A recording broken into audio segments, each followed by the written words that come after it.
Laissez des commentaires, laissez des likes, partagez. Voilà. Salut DMG TV, toute la communauté de DMG. Aimez, likez, partagez les vidéos et surtout abonnez-vous. Moi, je suis guinéenne et je vis aux États-Unis. Et mon frère DMG, merci de m'avoir donné cette opportunité de raconter mon petite histoire. J'ai une toute petite histoire à vous raconter qui nous est arrivée, ma maman et moi, quand ma maman était en grossesse de moi. Et ça s'est passé dans une de nos régions en Guinée. Et ma maman, elle était à 8 mois de grossesse de moi. Et puis, vous savez comment ça se passe en Afrique. Et bon, je ne peux pas même dire en Afrique, avec les femmes en grossesse, elles ont tout le temps tendance à une préférence de nourriture la plupart du temps. Et puis, ma mère, elle avait l'habitude de faire le fonio. Ceux qui sont de l'Ouest, surtout de la Guinée, le Sénégal, et ou même le Mali, eux connaissent de quoi je parle. Le fonio, c'est des graines, petites graines, sorte de couscous, mais plus petit que le couscous encore. Et ça se prépare en plusieurs sortes de mets que tu peux consommer. Eh bien alors, ma mère, les matins, elle avait l'habitude de faire ce petit plat. Elle mettait du beurre de vache dessus. La fraîche, comment on appelle? Je m'excuse du terme. Le français me manque maintenant. Le frais, le beurre de vache frais qu'elle mettait dessus et puis elle mangeait avec. Ah bon, maintenant, je crois, un matin, il y a eu une vieille qui est venue chez nous là-bas, à la maison. Et elle a trouvé ma maman en train de manger ce plat. Et puis, elle a demandé à ma maman si ma maman peut lui donner un peu. Et ma maman lui a servi. Et comme ma maman venait juste de commencer à consommer, elle lui a servi séparément et elle s'est assise. La vieille s'est assise, elle a mangé. Ça, c'était le premier jour. Donc, ça continuait comme ça. Et comme ma maman, c'était une habitude chez elle, tous les matins, elle en préparait. Elle préparait ça tous les matins. Il faut que ça soit chaud. Et c'est comme ça, elle aimait ça. Bon, elle faisait ça tous les matins. Et tous les matins, que vous savez, tous les matins, la vieille là se pointait. Là, juste au moment où ma maman était sur le point de commencer à manger. Et puis, elle l'en demandait à maman. Et maman lui donnait. Maintenant, je crois que ça continuait comme ça pendant plus d'une semaine. Et dites-vous que elle venait tous les matins. Et puis, un beau matin, elle est venue, elle a trouvé que ma maman avait fini de manger. Et puis, elle s'est assise. Elle regarde la mère. Elle dit à ma maman, ton plat que tu as l'habitude de me donner tous les matins là, est-ce que je peux avoir encore aujourd'hui? Maman dit non, mais c'est fini. J'ai fini de manger, c'est fini. Elle dit en tout cas qu'elle ne part pas. Il faut que ma maman lui en donne. Que c'est sûr qu'elle en a gardé dans la maison. Il faut qu'elle lui en donne. Maman dit, mais je n'en ai plus. J'ai fini de manger. Désolée. OK. Et ça n'a pas découragé la vieille. Elle s'est assise et puis voilà. Bon, moi, j'ai des grands frères, des demi-grands frères du côté de papa, paix à son âme, et qui étaient là. qui suivaient la scène. Donc, ça les a énervés parce qu'ils voyaient l'histoire qui se passait, tout qui se déroulait tous les matins entre la même vieille-là et ma maman. Et puis, ils laissaient tomber. Mais ce jour-là, comme pas quoi, ils étaient pas contents, mes frères, mes grands frères, ils n'étaient pas contents. Et puis, ils ont commencé à respecter et puis à dire à la vieille de sortir de la concession. Et ils l'ont chassé. Ils ont pris même des bois et ils ont crié sur la vieille et puis elle s'est en allée par la force, disons.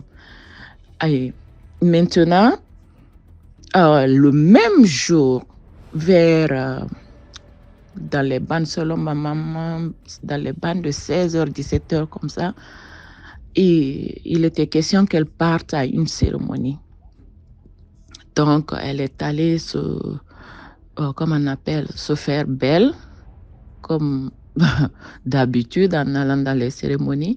Et là, elle devrait passer chercher une de ses copines à côté qui vivait juste à côté de notre maison aussi, pas loin de là. Et maintenant, en allant là-bas, il fallait qu'elle traverse un petit sentier pour aller chez sa soi-disant copine. En allant, juste au niveau du petit sentier là, c'est comme si quelque chose ou bien quelqu'un lui dit « Regarde en bas ». Et comme on appelle sur le sol, là où tu as mis le pied, et voilà qu'elle elle se rend compte que elle est venue en contact avec un serpent. Et dites-vous que chez nous, je ne connais pas pour les autres pays, mais chez nous en Guinée, certainement les Guinéennes ou les Guinéens qui vont écouter, comme on appelle cette histoire, le diront.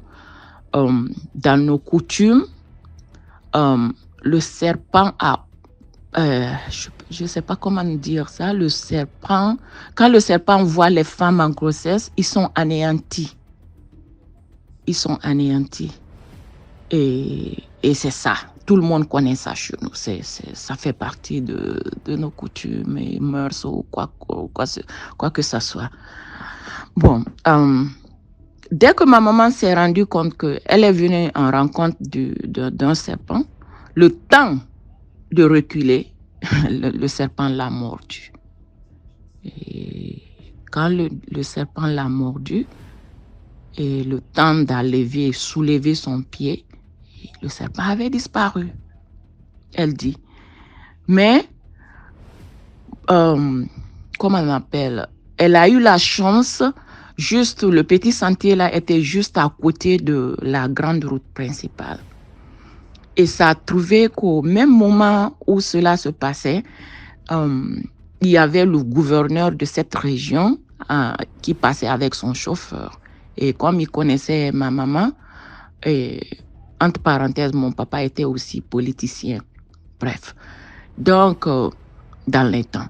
Donc, ils connaissaient ma maman. Donc, ils ont reconnu ma mère en passant. Et à peine qu'ils ont reconnu ma maman est tombée. Ma maman n'a pas suivi que eux, ils étaient là, mais eux, ils ont aperçu ma maman en train de tomber dans le sentier là. C'est en ce moment qu'ils ont couru. Le gouverneur là et son chauffeur, ils sont venus au secours de maman. Et ils lui ont fait, comment on appelle, un garrot sur le pied. Et heureusement qu'on n'était pas loin de l'hôpital. Et ils l'ont amené à l'hôpital. Donc, on lui a fait les petits soins qu'il fallait. Heureusement que le venin n'était pas trop monté. Et ça n'a pas fait trop de dégâts extérieurement, disons. Extérieurement. Mais maman disait que depuis ce jour, comme elle était en 8 mois de grossesse de moi, depuis ce jour quand même, elle a commencé à avoir des fortes brûlures d'estomac. Bref. Donc, ils lui ont fait les soins et tout, et puis elle est rentrée à la maison. Maintenant, toute personne qui avait appris cette histoire dans cette région, dans les contrées là, se sont dit que non, c'est pas possible. Comment on appelle, un serpent mordre une femme en grossesse, ça, c'est du jamais vu. Ça, il y a quelque chose derrière. Bref. Et puis, comment on appelle, comme mon papa était absent selon maman, il était en mission. Et mon grand-père maternel, il vivait, lui aussi, il habitait dans cette même région que mes parents. Et dès qu'il a appris ça, il est venu et ils ont fait comment on appelle, des prières, fait des rituels et tout ce qui s'en suit. Vous savez, comme en Afrique, on fait les choses. Et après avoir fait ça, et ça n'a même pas fait 3 jours, la vieille en question qui venait chez maman tous les matins commander le plat spécial dont je vous ai parlé là, et elle est décédée. Et c'était une vieille qui était venue, c'était une des voisines d'à côté. Je veux dire, c'était la grand-mère d'une des voisines d'à côté, selon ma maman. Donc, elle était venue comment on appelle, elle était venue en séjour chez ses parents là-bas, la vieille en question, et puis voilà, l'histoire là s'est passée comme ça entre elle et ma mère. Et comme je vous ai dit, comment on appelle, après les rituels et prières et tout ce qui s'ensuit, juste 3 jours après, elle a rendu l'âme. Et puis voilà, c'est comme ça que tout le monde a su qu'elle était vraiment sorcière et que c'est elle qui s'était transformée en serpent pour mordre ma mère. Et maintenant, quand moi je suis née, quelque temps, peut-être moins de 2 mois après, maman est rentrée comment on appelle, en travail. Et puis, quand elle a accouché de moi, j'ai mon bras gauche qui était tout noir et puis le cou qui était noir aussi, comme du charbon. Et tout le monde disait que c'était le venin du serpent. Et donc, comment on appelle, au fil du temps, quand j'ai commencé à grandir un peu, c'est en ce moment que j'ai demandé à maman, parce que quand je me regardais dans le miroir, je voyais le cou qui était noir, qui est toujours noir. Je lui dis, mais maman, pourquoi j'ai le cou noir comme ça? Et je fais tout pour me laver, étant petite, quoi. Et je fais tout pour pouvoir enlever ça ne lève pas, mais quel est le problème? Et en ce moment, elle m'a raconté l'histoire, là. Elle m'a dit, oh, c'est à cause du venin du serpent qui m'avait mordu pendant que j'étais en grossesse de toi. Mais au fil du temps, avec mon bras, ça c'est parti. Mais jusqu'à présent, après plus de 40 ans de vie, j'ai toujours le cou qui est là noir. Je pense que je mourirai avec ça. Le cou est toujours là noir. Tout mon corps est brun d'une manière brunâtre, mais le cou est resté noir. Ça, c'est quelque chose que je suis sûre que je mourrai avec. Donc, c'était juste ma petite histoire. C'est juste pour vous dire qu'il y a des moments que, en faisant la charité à d'autres, en tendant la main à d'autres, on a tendance aussi à se faire du mal. Parce que là, je me dis, si peut-être le tout premier jour que ma maman ne lui avait pas habitué à cette vieille-là de lui donner le plat, là, que rien de tout cela ne serait arrivé.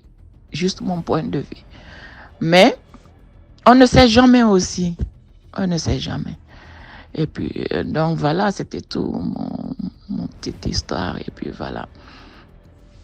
Bon, merci mon frère DMG, encore une fois, de m'avoir donné cette opportunité de raconter mon petit débâcle. Et j'en ai plein. J'en ai plein. Et par la grâce divine, j'aurai le temps de partager avec vous. et surtout, que Dieu vous protège. Très bonne continuation et tout le monde, s'il vous plaît, likez, partagez et surtout abonnez-vous. Moi, je partage beaucoup des histoires DMG et j'en parle aussi à beaucoup de gens et puis voilà quoi, et ainsi de suite. En tout cas, bonne continuation et bonne chance. Merci encore une fois pour cette opportunité. À plus.